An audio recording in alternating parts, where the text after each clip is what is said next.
അപ്പോൾ ശ്രദ്ധിക്കണം, ഈ വൈദികമായ സംസ്കൃതിയുടെ ഉദാത്തമായ പ്രതീകമാണ് ക്ഷേത്രവും ക്ഷേത്ര സംസ്കൃതിയും.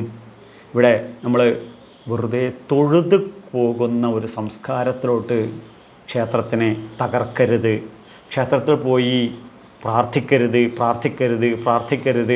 4 പതിറ്റാണ്ട് കാലഘട്ടത്തിലെ വൈദിക ശാസ്ത്രാധിഷ്ഠിത ജീവിതം നയിക്കുന്ന അദ്വൈത വേദാന്ത വിദ്യാർത്ഥിയായ ഞാൻ പറയുന്നു പ്രേമപൂർവം, ഹൈന്ദവ സംസ്കൃതിയിൽ പ്രാർത്ഥനയില്ല, ക്ഷേത്ര സംസ്കൃതിയിൽ അങ്ങനെ ഒരു സംസ്കാരമില്ല.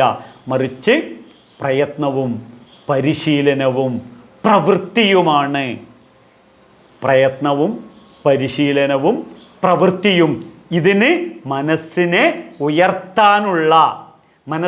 ഉയർത്താനുള്ള മൈൻഡ് ട്രാൻസ്ഫോമിംഗ് സെൻറ്ററുകളാണ് ക്ഷേത്രവും ക്ഷേത്ര സംസ്കൃതിയും. അതിന് എന്ത് വേണം?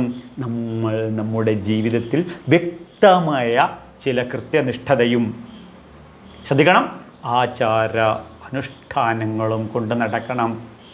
അപ്പോൾ കൃത്യമായ ആചാരവും അനുഷ്ഠാനങ്ങളും കൃത്യനിഷ്ഠതയും കൊണ്ടു നടക്കുകയാണെന്നുണ്ടെങ്കിൽ എന്താണ്? ആരോഗ്യമുള്ള, മനഃശക്തിയുള്ള, മനക്കരുത്തുള്ള ഒരു വ്യക്തിയായി തീരാൻ സാധിക്കും. ഈ സംസ്കൃതിയിലൂടെ വളർത്തുന്ന നമ്മുടെ മക്കൾക്ക് ആരോഗ്യവും മനഃശക്തിയും മനക്കരുത്തും ഊർജവും ഉണ്ടാകും.